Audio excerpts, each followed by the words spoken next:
Eh bien, bonjour à toutes et à tous pour le talk du lundi. On se retrouve comme tous les lundis. Alors, j'étais en week-end perso à Londres et je vais partir dans quelques secondes. Donc, ce talk du lundi est fait aujourd'hui de Londres. Une occasion d'ailleurs de saluer nos amis de D&D, Dignity in Dying. C'est l'association sœur de la DMD. J'ai pas eu le temps dans ce week-end d'aller les revoir, mais vous savez que la DMD France et DID sont très très proches. Nous travaillons beaucoup avec eux. Alors eux se battent pour une loi un peu différente de la nôtre, puisque l'association anglaise, elle se bat pour le suicide assisté mode Oregon, c'est-à-dire en gros la possibilité de pouvoir faire un suicide assisté dans les 6 derniers mois de la vie, donc dans des conditions assez restrictives. Mais encore une fois, dans ce pays comme dans le nôtre, la majorité des Anglais y sont favorables, même si les politiques résistent toujours, sans compter les religieux, puisque les derniers sondages qui ont été faits en Angleterre nous donnent à peu près 80% des gens favorables à la légalisation du suicide assisté. Donc un petit coucou à toute l'équipe de D&D, et notamment au CEO Sarah, que je salue et j'espère les rencontrer bientôt. Alors je voulais aussi remercier la Libre Pensée qui m'a invité hier dans son émission sur France Culture. Donc vous avez été nombreux puisque j'ai eu un certain nombre de messages amicaux à suivre cette émission. Vous pouvez la retrouver en podcast sur le site de France Culture. Allez sur le Twitter de la DMD, vous aurez le lien direct. Donc je voulais remercier d'avoir pu à la fois parler de la fin de vie et puis bien sûr d'avoir parlé aussi de mon dernier livre Survivant sur la question du sida en 2017. Cette semaine, je rencontrerai avec notre amie Jacqueline Jenkel, qui, vous savez, s'occupe à la fois de l'accompagnement à l'étranger, mais aussi des relations avec les associations étrangères.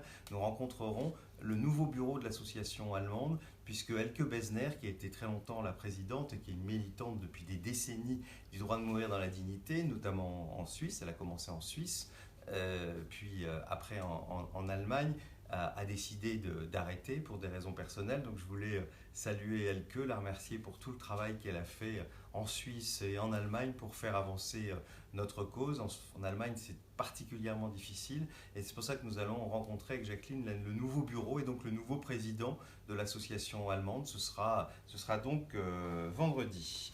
Alors je reviens comme toutes les semaines à notre 18 mars. N'oubliez pas de réserver ce week-end-là, en tout cas ce samedi. Ceux qui sont en province, venez passer le week-end à Paris. Je vous rappelle, faites attention, c'est un week-end particulier parce que la SNCF va fermer le 18 mars et le 19 mars 2 gares parisiennes, notamment la gare de Lyon et je crois la gare de Bercy. Donc faites attention, les trains partiront comme d'habitude, mais ils arriveront dans d'autres gares. Mais il faut quand même un peu, excusez-moi, j'ai un petit chat dans la gorge.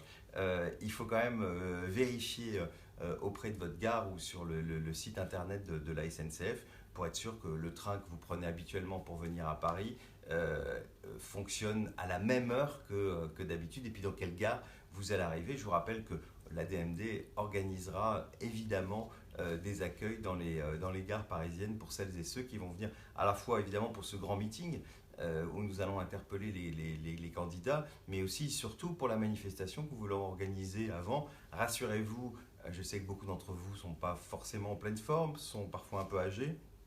La marche sera très courte. Entre République et le cirque d'hiver, c'est 10 minutes à pied. Donc je compte sur vous pour être là, pour manifester pour notre ultime liberté, qu'on nous entende et que les candidats nous entendent. Alors justement, sur l'interpellation des candidats, dans la semaine, nous allons être quasiment à un mois de l'événement du cirque d'hiver. Aujourd'hui, on commence à connaître à peu près les candidats, même si c'est loin d'être terminé, puisque les parrainages, de toute manière, ne seront donnés que justement au moment où nous allons faire le cirque d'hiver, c'est-à-dire, je crois, le 19 mars. Mais à cette date-là, nous connaîtrons évidemment tous les candidats.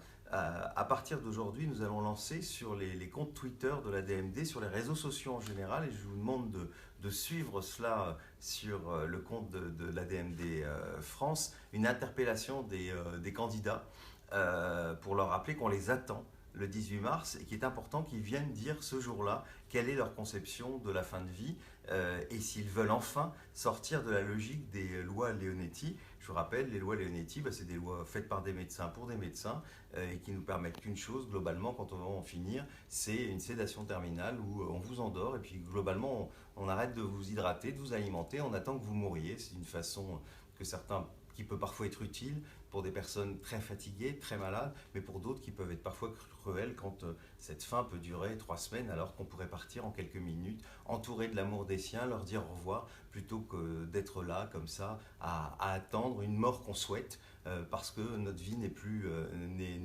une vie. Donc je compte vraiment sur vous pour que dans les semaines qui viennent, vous relayiez ces campagnes. On va commencer par Emmanuel Macron cette semaine, après suivra Benoît Hamon, après François Fillon, etc. Pendant 2 ou 3 jours, nous allons donc faire les inonder de tweets pour qu'ils nous entendent. Et donc c'est important que vous relayiez à la fois les tweets de la DMD, puis surtout que vous fassiez aussi vos propres tweets. Il faut que les candidats voient l'importance qu'a cette question pour chacune et chacun d'entre nous, puisque les politiques n'ont pas l'air de savoir que 100% d'entre nous allons mourir. Eh bien c'est à nous à leur montrer que cette question est importante. C'est une question de la vie quotidienne dont ils doivent parler. Alors on a vu que dans la primaire de gauche, on en a heureusement parlé. Et on va continuer à les interpeller. On va continuer notamment à interpeller Benoît Hamon, qui nous est favorable, Jean-Luc Mélenchon, qui nous est aussi très favorable, ou Yannick Jadot, le candidat des Verts, qui nous est favorable. On a déjà 3 candidats à gauche, donc c'est pour ça qu'on aimerait vite connaître la position d'Emmanuel Macron et entendre aussi les autres candidats sur cette question. Donc on compte sur vous pour relayer cette campagne.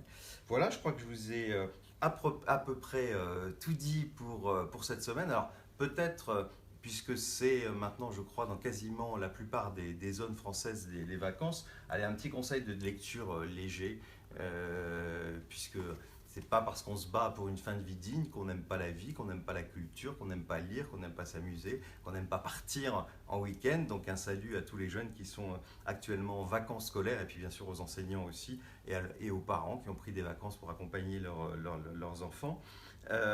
C'est un thriller que je suis en train de lire et je le trouve plutôt pas mal. Donc c'est Le Complot Malone, c'est de Steve Berry. Donc évidemment, il est aux presses Pocket. C'est un livre qui a très très bien fonctionné. Je peux vous assurer que c'est haletant. Donc n'hésitez pas si vous ne savez pas quoi lire. Voilà, c'est mon petit conseil aujourd'hui, mon petit conseil pour celles et ceux qui sont en vacances, avec bien sûr toujours une pensée dans ces périodes-là pour celles et ceux qui sont seuls, parce que quand on est seul, on voit ses proches partir en vacances. Quand on est âgé, malade, c'est souvent une période qui n'est pas forcément facile. Donc j'ai toujours une pensée pour vous, parce que je sais ce que c'est que de vivre avec la maladie. Je sais ce que c'est aussi quand on est vieillissant, de se retrouver parfois seul. Donc voilà, une pensée pour vous, et puis voilà, pour vous aussi peut-être, cette lecture un peu distrayante. Voilà, alors on se retrouvera, aujourd'hui on est à Londres, mais bien sûr la semaine prochaine on se retrouve à Paris avec Franck qui fera ce talk du lundi. Merci à Christophe de l'avoir filmé aujourd'hui. J'espère que c'était de bonne qualité quand même. Bonne semaine, profitez de la vie et à très bientôt. Et je vous rappelle, si vous avez besoin de quoi que ce soit, le siège de la DMD, vos délégués sur le terrain sont à votre disposition. À bientôt.